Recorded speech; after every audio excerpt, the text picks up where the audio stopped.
Hello, everybody, and welcome to another Battletech related silly stream. And this one is continuing our journey of the meta, or journey through the meta. Previously, we looked at the original release of the game, then the Counter-Strike expansion, and then the first World Championship.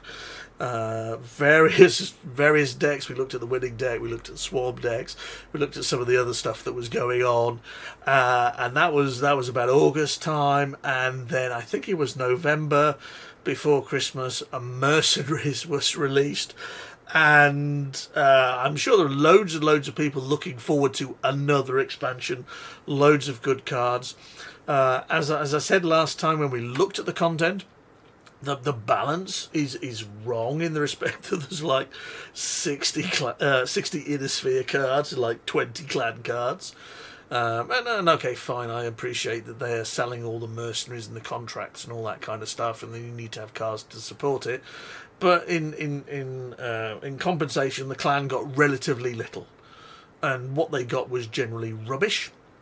Whereas the Inner Sphere not only got all of those goodies, but they ended up with one or two broken cards, which then got banned later. And this had quite a drastic effect on the meta.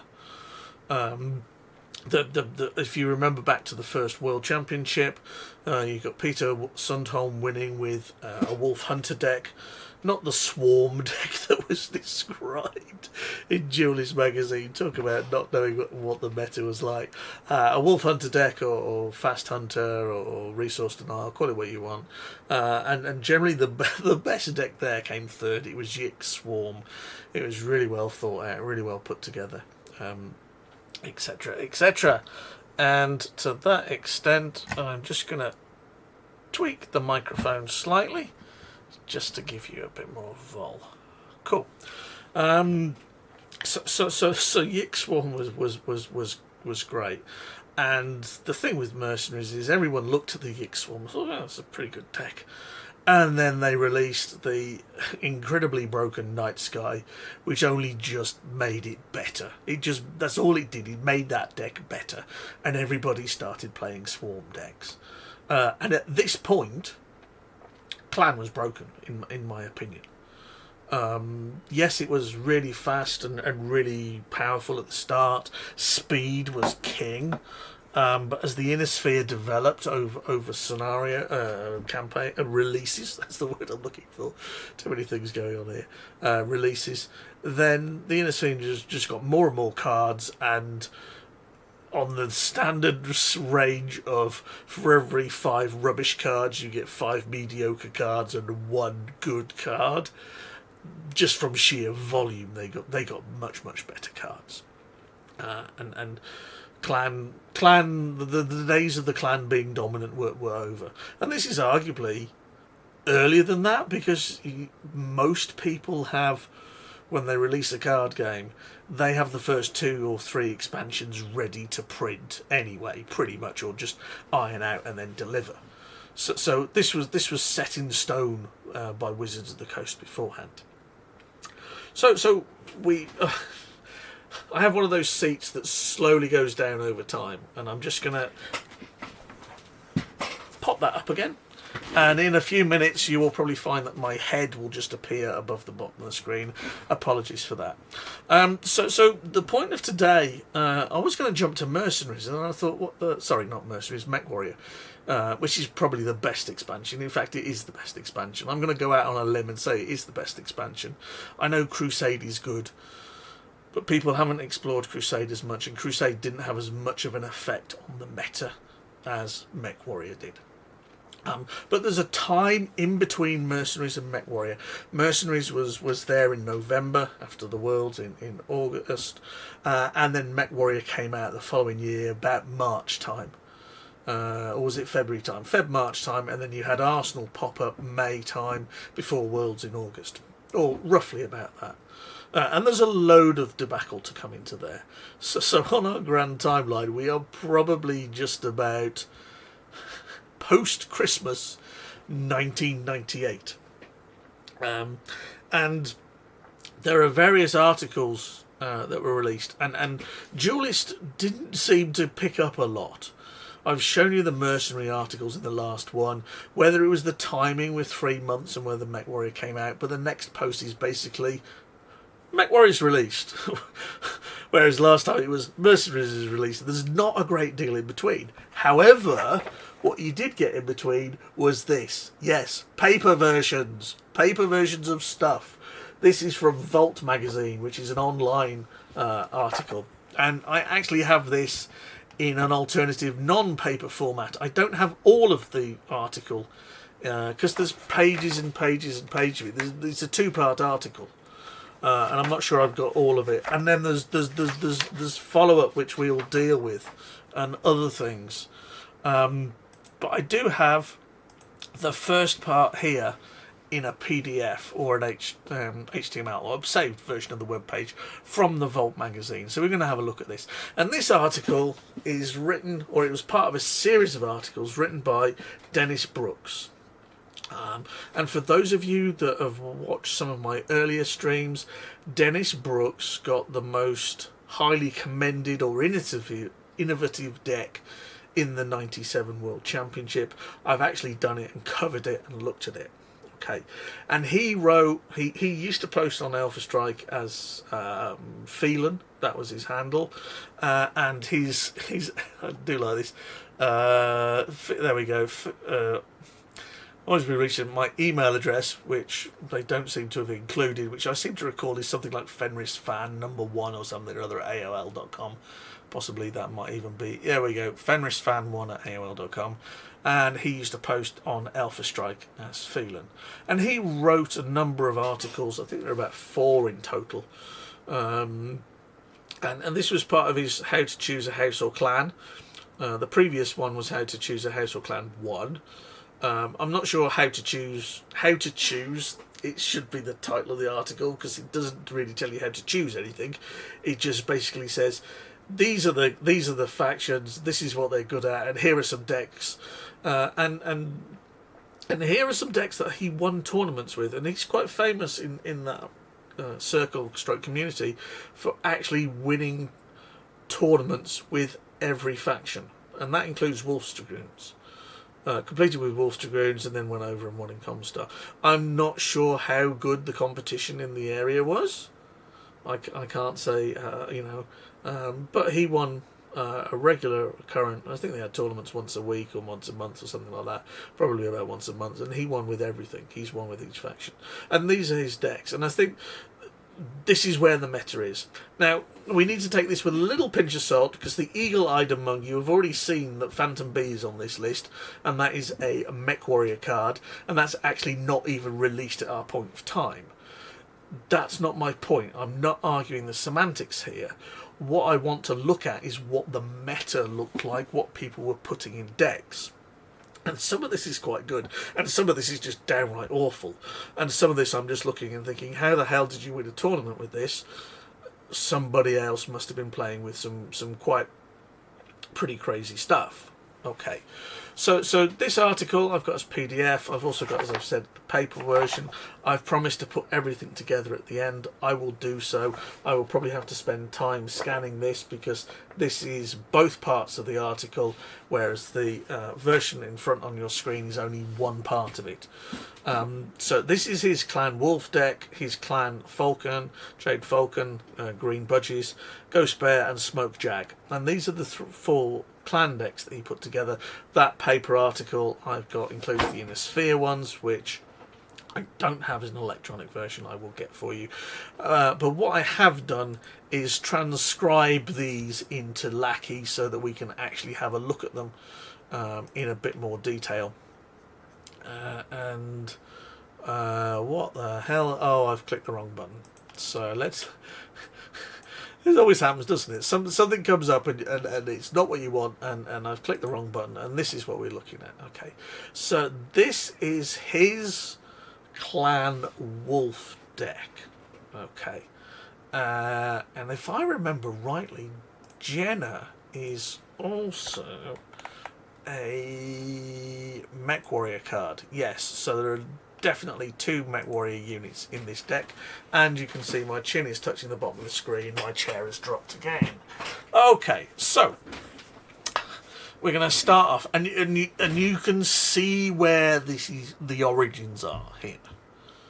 Okay, the origins of this are Peter's Boomwolf Hunter deck that won Worlds. It has 6 Dasher Primes. It has 6 Jenna 2Cs. It has 6 Phantom Bees and 6 Fenris Bees. Quite interesting that he chose the Fenris Bee over the Phantom A. Fenris Bee doesn't dash, but then I suppose there's so much lower end dash here with Jennas. I also note that in a couple of the other decks he's got things like Fenris Prime, and I wonder if there's a bit of consideration needed here about size of collection. I think he may have put his Fenris Primes into that collection, and maybe they would have made it into this one. Who's to say? What are we talking? 1, 2, 3, 4, 5, 6, 7, 8, 9 assembly. 1, 2, 3, 4, 5, 6, 7 tactics. 1, 2, 3, 4, 5 munitions, which are needed for that, which seems a bit wrong. It seems a bit wrong on balance, but then that's kind of what Peter ran with.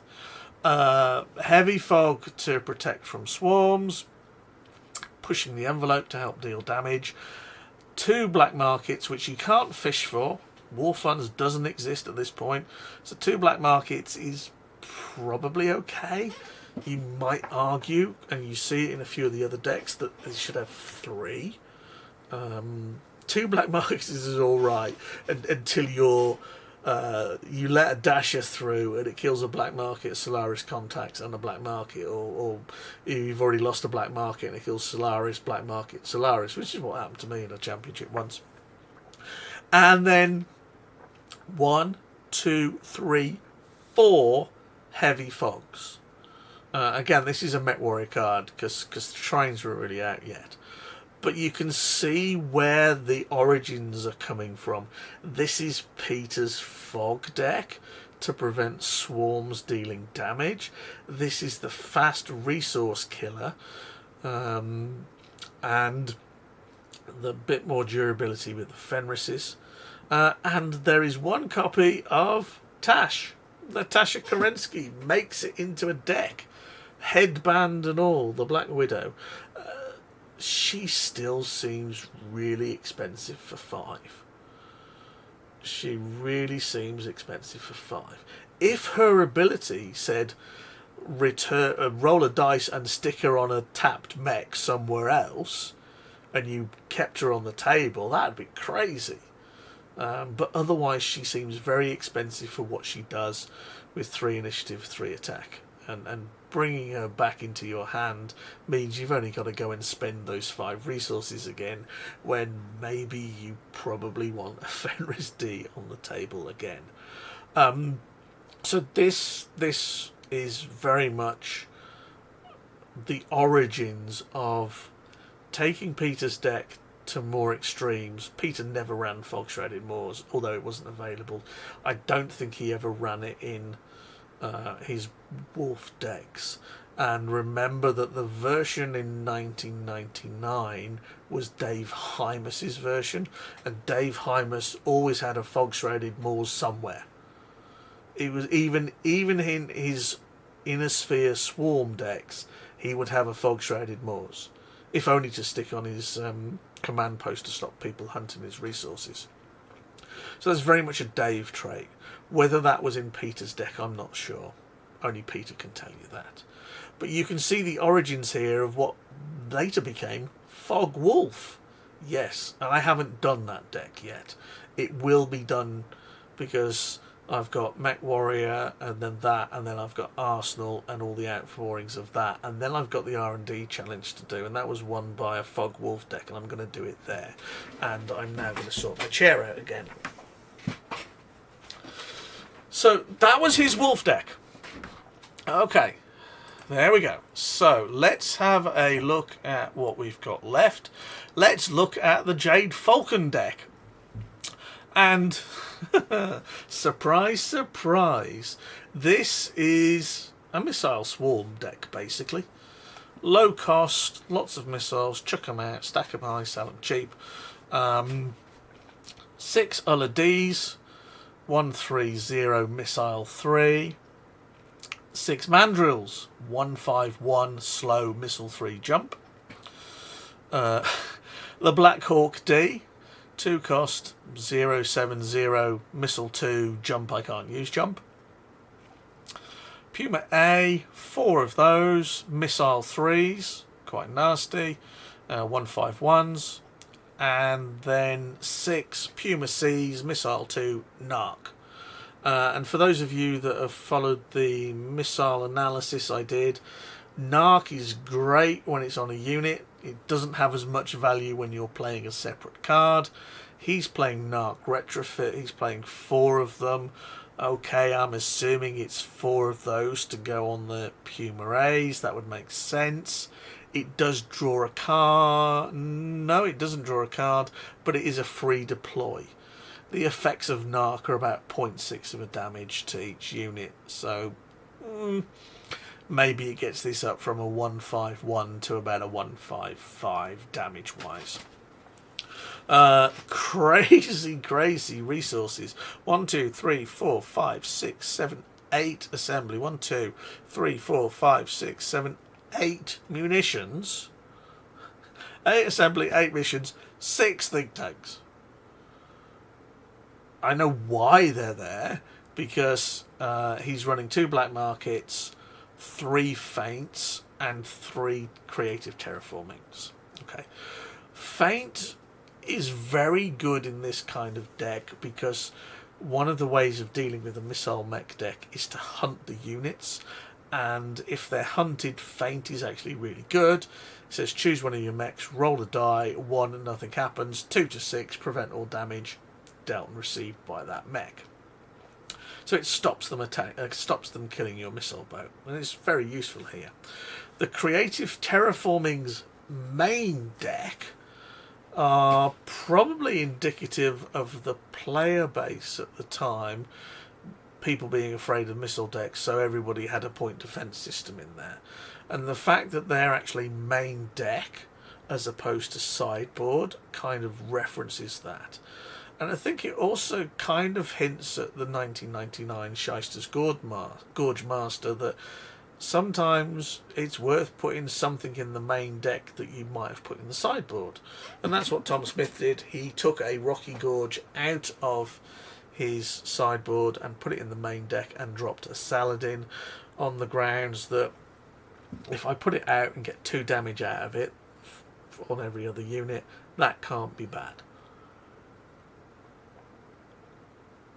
So let's face it, in this kind of deck, if your opponent isn't playing point defense system, then these are nice BMC food. Recycle. So the idea is swarm, low cost units. As you see, there's a lot of 2-3 cost units in here. Your Black Hawk's quite survivable. There's a lot of damage coming out of this. Quite hard to get hold of at the time because the Mandrill's rare, etc. And the Ulla D's, if I remember rightly. Let's just check on that. Ulla D. Yeah, where are we? No, it's uncommon. The Mandrill is the rare one. I never seem to get as many Ulla D's as I should do. But there you go. So Jade Falcon went for Missile Swarm. What have we got next? Ghost Bear. And again, you'll see some of the themes here, and some of these I'm sure people will comment on and think about. So our mech base, only 5 Dasher Primes instead of 6. Seems a little low. 4 Jenners, okay. 4 of the rare Dasher Bs. Again, these could be collection based. But 5 Piranhas, which seems a little odd, given that your Piranha is 032 AP, Alpha 2.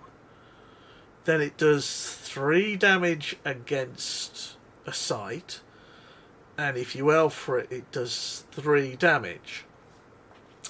So why not play 6 dashers, 6 Jenners?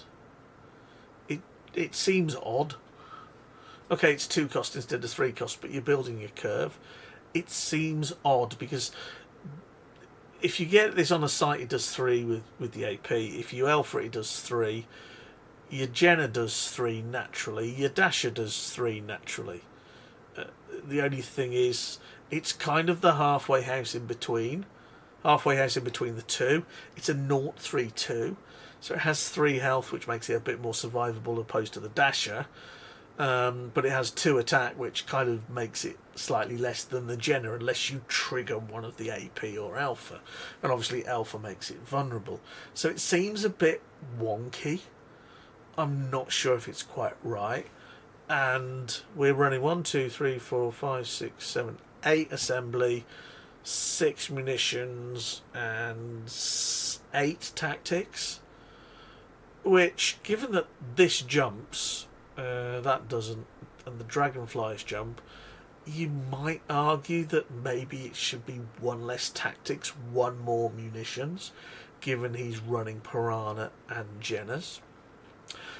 We have Dragonfly Bs, 3 of them. Dragonfly Cs, 3 of them. And again, this seems a bit strange. Isn't the B better than the C? They're basically the same cost. They're basically 153 jump fast, 4 cost. The B has 1A buyout. The C has 2A buyout. The B has an overheat 2+1. The C has anti-personnel, so it gets +1 against the site, but you can overheat this for the same. So they're very much put it like this: if you took the backgrounds out, you might just say they're mirror images of each other. Obviously the overheat here works quite nicely with the ECM from the Dasher B to prevent that. We have the 2 big personalities of keeping Fastmax alive, Aletha, and doing extra damage. Bjorn, who always looks to me like he's got a little ponytail out the back. Sorry, I can't quite do it here with the feathers. So here he is. He's got the man of 2 ponytails.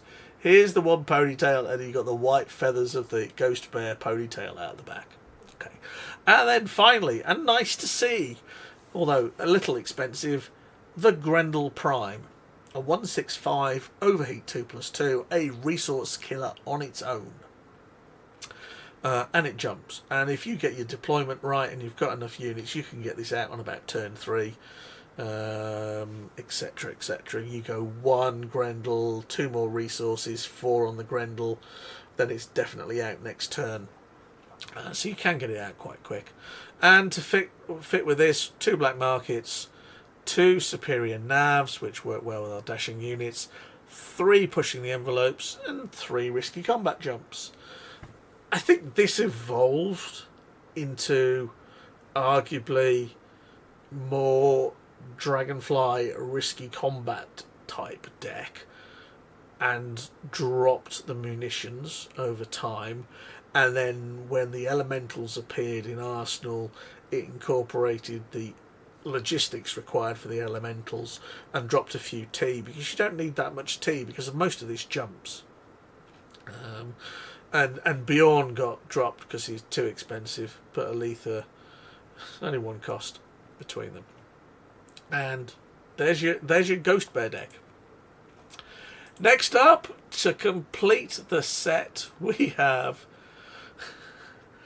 the Smoke Jag deck. And as soon as you say Smoke Jag, you know you're on for something a little weird and a little wonderful. And I think there is a typo in this deck. I'm going to pop it on the screen, but I think there is a typo. And then this was published on the interwebs and stuff. Here we go. There's the deck list. I can't see it because it's in the window, but I think on this it says 6 tactics and I think it should be 6 logistics. And here is my reasoning. Here's my reasoning. Mech Hangar, they require logistics. Your A, L, and M for your day sheet requires logistics, and A, L, and M for your day sheet requires logistics, whether it's the Prime or the A. This is a strange deck if ever there was one. So, 6 Dashers, 6 Fenris Primes, fine. Seems to make a lot of sense to me. You can't have much in the way of choice of other units, so 6 Dragonfly Primes. Lots of fast units. Okay, A, M, and T. Is the T in there for the tactics? So you're paying 4 for a mech hangar? That seems quite expensive. Maybe instead of 6 tactics, it should be 6 think tanks, although they are apparently in the other deck. So I'm not understanding this that well. And then we have 5 Ryokan Ds. 271, Missile 3, Narc for 6. Which is okay. It's a bit of pressure with Missile 3. But I don't see as it has much synergy with the other units. I think the only thing up for this is its Smokejack. Why not just run a Ryokan Prime, a 276, in there instead? Would be my honest suggestion. 3 Black Markets, Mech Hangar, and then 3 Retrieve Lost Mechs. And this is the idea that you put your Retrieve Lost Mech down and you pull back a unit that you want, and you put it into play with 1 less counter on it than it's got armour and structure. As you've pointed out, it doesn't... I don't know how he won with this, honestly. I think your Dashers, your Fenrises and your Dragonflies, if you bring them out, are fine. Why you're entertaining Lost Mechs and Daishies, I don't know.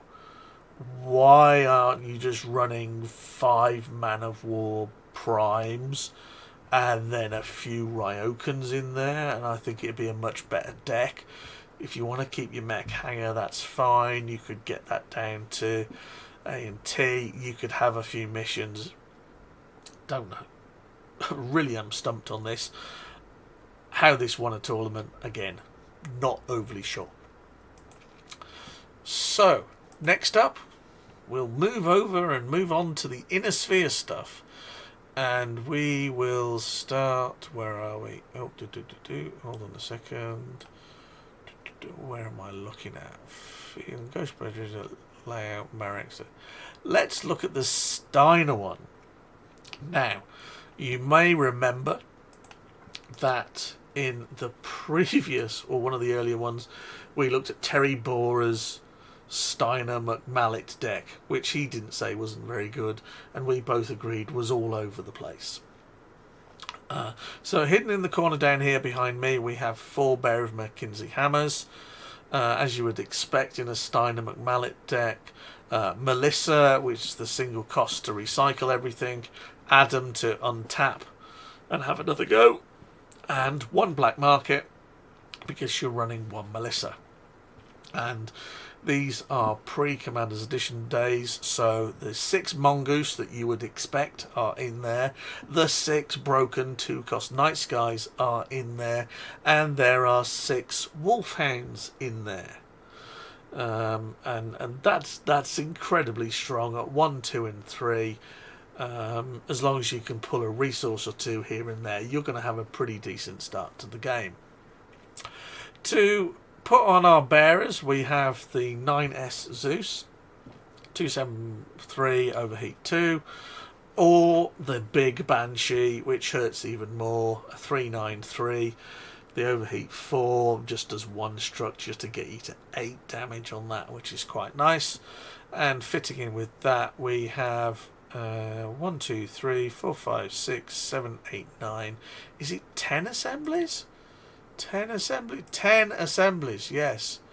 1 black market, 5 politics, 6 tactics. That's a lot of resources. Our inside jobs to go with those. And then the thing that he added was a resource, a field command post, to tweak that bearer die roll so that it untapped more often, and probably a lot better that way. At this point, inside job I think was still until the end of your turn, not until the end of the mission. So if you untapped it, you got to go again, and inside job did its worth and gained you more and more momentum because you couldn't block things. So that was an upgraded version of Terry Borer's McMallet deck that he ran. And then we have some other shenanigans. Let's look at the other shenanigans. Let's look at the Liao shenanigans. And then I'm going to do another deck off the fly with this. So here's Liao. 4 assembly, 6 munitions, 8 politics. That's a bit of a weird distribution. At the low cost end of our units, we have the 1 cost assassin, which is quite nice. We have the 2 cost snake, 153 medium, it's not bad.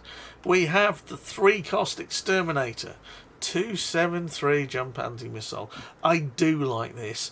It's the 1-7. Did I say 2-7? It's the 1-7 that makes the difference. That extra bit of armour.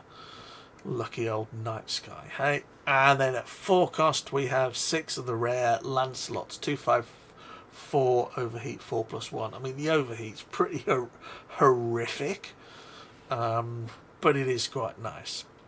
And how this deck functions, you have 5 earthworks, 2 politics to put it on the table. That's why politics is the major asset here. But when you look at it, it provides assembly. So there are actually 10 sources of assembly. The 6 earthworks. Did I say 5? I think it's 6. And 4 assemblies. And this says if a mech is within 2 resources of being constructed, you can tap earthworks and ping it out. So earthworks basically gives you 2 resources. And when you've got a cheap swarm like this of 1, 2, 3 and 4 costs, fly out they go. And the reason that we want them to fly out is, first of all, because we're playing lots of politics and we're playing arms reduction to slow our opponent down, and we're playing 5 of those, but also we are playing contracts. We are playing Black Thorns, which is roll 2 dice, one's attack and the other is armour, I think. Yes. We're playing Erendani, which is +2 and +2, and if it damages a card in construction, scrap it. That's pretty powerful. We're playing Grey Death, 3 attack, 2, etc., etc. And the Northwind Highlanders, for some reason, these are not unique. Northwind Highlanders seem to get everywhere. You could have 6 of these in your deck, whereas everyone else there's only 1 of. So, you know, maybe it's down to the Scottish, we shall see. A +2 attack and 3 armour. So the idea here is to use your normal resources to pay for your contracts, which are pretty naff, to be honest, the fact that you've got to pay for them after you've paid for the card. Otherwise your opponent gets it, and then when they don't pay for it, it comes back to you. And you're playing contract ping pong. So the idea being to use earthworks to get your units out on the cheap, and then use your actual resources to pay for the contracts that you need. It's very contract heavy. There are no missions in this deck at all. Again, quite innovative, quite a bit different, quite diverse. Everyone's playing out assembly and tactics. And next and finally we have a Marek deck. And again, I'm not quite sure about this. I don't think the listing in the magazine is quite right, but we shall see. Yes, 6 Mongoose. Yes, 6 Owens. The C3 Owens. Okay, yes, it's from Mech Warrior. Okay. 6 Wraith. which, are they Mech Warrior or are they Arsenal? Where's the Wraith? The Wraith is... It is Mech Warrior. Okay. So, C3 with normal units was done way before Shyster in 99. Sorry, mate. Yes, a lot of people ran with them. And the other decks in here I'm not doing because they've got Mech Warrior cards. That's because there's a lot more in the way of pilots and C3 in there. But you'll see when I do them that hybrid C3 decks were not just a Tom Smith only innovation. They were around way before then. I seem to recall, yeah, I ran one in Cardiff? Or was it Reading? I'll have to have a look at that and dig that out and do that as a tournament report. And then the other cards on the list, and the card lists 5 of the guillotines and 5 of the guillotines, and I'm not quite sure that's right. It doesn't make any sense from a balance point of view, because you've got 1 cost Owens and 1 cost Mongoose, 2 cost Owens. Oh, I know why. I am a muppet. That should not be there. That makes more sense. And where's the other guillotine? I think it's one there. Let me just check. I left the contracts in from the previous lot, didn't I? Like an idiot. Mongoose, Owens, Wraith, 6 of each, 5 blackjacks, 11 assembly, 7, 8 tactics. There we go. Let's save that. Cool. So, that's better. So, again, I'm not sure how this is quite balanced because, well, it's not balanced. You've got 6 Mongoose at 1, 6 Owens at 2, you've got nothing at 3, and then at 4 cost you've got 6 Wraith, 5 of the uncommon guillotine and 5 of the rare guillotine. 274 jumps. Why? What was the coach thinking? These are basically identical mechs. The pictures are different. 1 large laser, 4 mediums, 1 large laser, 4 medium lasers, and 6 SRMs. 70 tonners. Why are they identical? I mean, they've even got the same cost and buyouts. 274 jump, 428. 27 jump, 274 jump, 428. Why not mix it up? Do something with it. Take the A buyout, put a different buyout on it, give it a different number, give a bit of variety. You've just printed the same card twice, and the only thing you've done is change the art and a bit of the text. How lazy is that? How uninnovative is that? How, why not give people more options? Same with the Man of War. You've got the Prime and the B. They're the same. Man of War Prime and Man of War. 5 2A. 274 mediums. Do something with one of them. Make one of them different.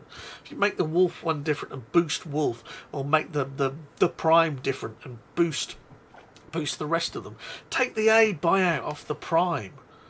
And make it a straight 5. Yay. Let's give the clans something to play with. I don't understand this. It was a source of frustration for me. Yes, the pictures are different. Great. But essentially it's the same card. And they didn't have to do much work for that one. As you would expect in a Marek deck Blitzkrieg, there are 3. And I think that's probably, when you look at how the meta evolved, people went with numbers to be safe to pull things off. The Gorge Master had 1, and I think 1 is reasonable. Maybe 2, but 3 seems a little OTT. 4 risky combat jumps makes sense, because this Owens jumps, although it doesn't in the tabletop. That's why it got errated. The Mongoose doesn't, the Wraith does, and the 2 guillotines, well, you know one does, so the other one will, because they're identical. So risky combat makes a lot of sense. 4 reactor breaches. And you've got guillotine at 70 tons. That makes sense. Guillotine at 70 tons. The Mongoose is 25. The Wraith is 55. That's not too bad. And the Owens is 35. Again, I think this is overkill. I think they're great cards. I love them to bits. But I'm not sure you need that many in there. I think you're giving your theme away. And then finally, you've got your black markets. 2 of them to recycle everything. So those were the decks that were being played. So I'm going to start a new deck now. And I'm going to show you something. So we have the 1-cost Assassin. We have the 2-cost Centurion. We have, as an alternative, the 2-cost Night Sky. We have the, where are we? 3-cost Wolfhound. And the Steiner Zeus. Straight 4. So, I've got 30 mechs in my deck. I have no buyouts across the piece at all. Okay. I'm not sure if you want to play Steiner or Davian. Let's take that out, and we can play Steiner or Davian. There we go. And what can we do with this? Oh, we're going to play Steiner, and we're going to play Steiner with 6 bribed pilots, and we're going to play with 6 reactor breaches, and we're going to play with Melissa. Okay, that's 37 cards. You can tweak it if you want. Okay, you can play lots of politics. You want to play a bit of tactics, but it's up to you after that. Doesn't make much difference. You can tweak this and go ATP, but this works. So the idea here is, oh, I don't know. Let's just go. Let's go with politics. Let's put. We're going to go 9 politics, 9 tactics. There we go. That gets us to 55 cards. I want a bit of black market, don't I? And because we're not sure about black market, we're going to go with 2 black markets, and we've got Melissa, and then I can add whatever cards I want that are Steiner. Now, the great thing... let's just get rid of that. Yeah, get enough of that later in the week. Oh, is that a spoiler about what's going to happen on Friday? Not that I said that. So, because you've now got no buyouts on your units, 1, 2, 6, 3, 2 with the Night Sky, or even the 4-cost Zeus, kind of makes sense to go with the 4-cost Zeus, drop the Centurion maybe. Let's just... Oh, I can't spell Zeus. Take the 6S in there. Drop the Centurions. Drop the Centurions because the Night Sky is much better for 2 by a long chalk. So now I've got 6 1-cost, 6 2-cost, 6 3-cost, 6 4-cost, and then I have 6 bribe pilots to choose any of your units which I'm going to take over. In fact, one of the nice things we probably should have in here would be maybe run these in the main deck.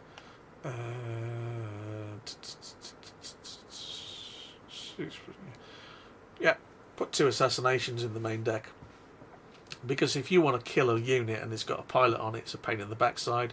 So assassinate that, then you bribe pilot it, attack something else that your opponent controls, and then you play reactor breach. And this was played as well. I even played this at Harlow, and this is the origin of the Lao Sneaky Tricks deck. It's just that Lao got so much better when they got the revised Sun Tzu in Commander's Edition, because of they changed his function. And you'd also got the Legacy in the Arsenal deck, which allowed you to play these for free, making the deck faster, and recycle them, making it even more potent, and not reliant on Melissa. Melissa is here basically to pay one card to get your Reactor Breach or Bribe Pilot back. Most of the time, maybe a unit on occasion. But this is the other thing that had clans Inner Sphere going for them. If you take out the Reactor Breach, if you take out the Bribe Pilot, you can take Melissa out if you want and just go with Black Market. You can take out your resources and your politics and your tactics and run what you want. The point is that you have a valid deck with... Let's just organise these the right way. With your Assassin at 1, Night Sky at 2, Wolfhand at 3, Zeus at 4. You have a deck that has no requirements for assets. You can play 24 of them. You've got a pretty decent curve at 1, 2, 3 and 4. If you want to put a few more Centurion in to run a swarm, you can. And then you can bugger around with whatever else you want. You can play shitloads of politics, you can play shitloads of logistics, whatever. You are not tied. You have so much flexibility. Okay? And this is the problem when you... And problem's not the right word, and let me explain why. If you've got no asset buyouts, you have a lot of flexibility. You can pick what the rest of your deck is because your units are sorted. As per here. Okay. Inner Sphere's got it, Clan hasn't got it. Clan have very few cards that do that. Mad Cat A, Phantom D, I think one of the Thors might do. Is it Prime maybe? I think it's Thor Prime. But there are not many of them. Fenris A is another one. And they're definitely not in the 1, 2, 3, 4 cost category really. Fenris Prime being the exception. So there's a lot more scope for you to bugger around and start playing around with nasty tricks. Which is fun, and don't get me wrong, that's part of the game. But the clans never had it. And as soon as you start doing that, you open up a lot of possibilities. Now that's good, but if you do it too much, then it just devalues assets. Why bother with anything that's got a buyout when I can do all the things I want? And if one of those happens to circumvent your buyout somewhere along the line, then that's not good. As simple as that. It's just way too strong. So, again, I think my point here is that the Inner Sphere had a lot more cards and a lot more potential, and a base for probably Steiner, but you could go Davian and replace it with the Centurion. Or, not the Guillotine, the Grasshopper. Puh, why are we bothering with the Zeus? Man, overheats for 4. Yes, crash those. Oh, we can have either Grasshopper. Oh, they've done it again. Grasshopper. Large lasers, 2 medium lasers. Large laser, 4 medium laser. Right. Alright, here's my bone of contention. Here's the Grasshopper. Here's the Guillotine. Right. Large laser, 4 medium lasers. It's a 274. Grasshopper. Let's get the one I wanted. Where is it? Large laser, 4 medium lasers. It's a 283. What's going on? Why? Why have they got the same things and one's got an assembly buyout and more damage, and this has got one more structure and less damage, and they've got the same armament? And then this has got a large laser and 2 medium lasers, and it's a 283. What were they thinking? Where does this go? So in in the interests of picking the better option, and I think this probably should be a 274. Probably be a 274 with no buyout, maybe, but use no buyout. So you could actually run. You could run a load of these. You could run a load of grasshoppers instead. The Night Sky has jump. The Wolfhound doesn't have jump. The Grasshopper has jump. The Assassin has jump. Hell, I could run 6 risky combat jumps if I really wanted to. That would be quite fun. Thank you very much. So, if we take the Night Sky out, Davian Steiner, you can replace the Night Sky with a Centurion. I don't think there's much that costs 3. Let's just have a look.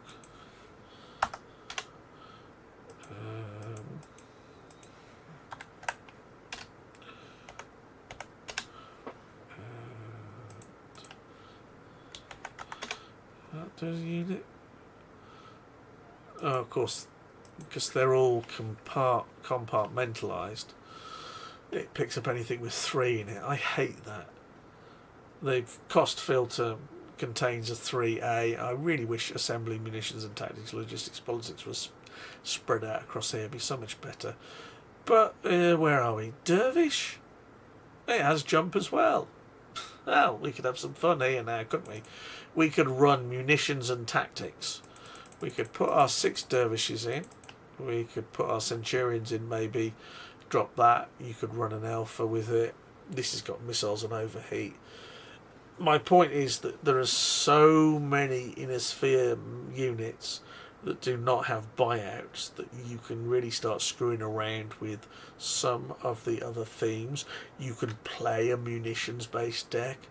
You can play some of the other stuff in there. If we take the units out and start messing around with trapped and misrouted commands and all that kind of stuff, then you can do all sorts of weird stuff. Whereas when you look at the clans, they don't get that. They don't have it at this stage. They don't even get it by the end of the game, basically. What you get with them is a completely different set where they say, here's merchant cast, just pay off all your buyouts. Crazy as they are.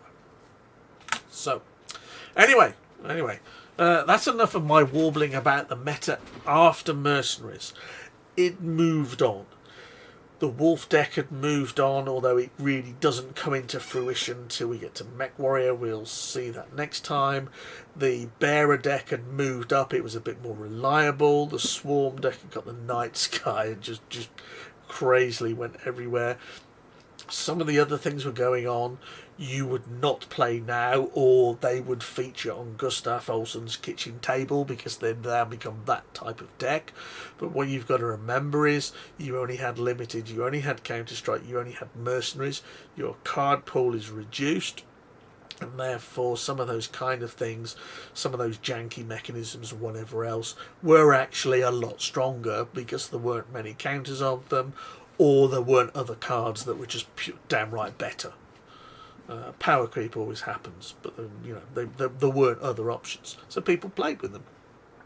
And this was the heyday. This was the fun stuff. This is where people were playing tournaments and doing all sorts of crazy things, and the whole lot gets blown apart by Mech Warrior.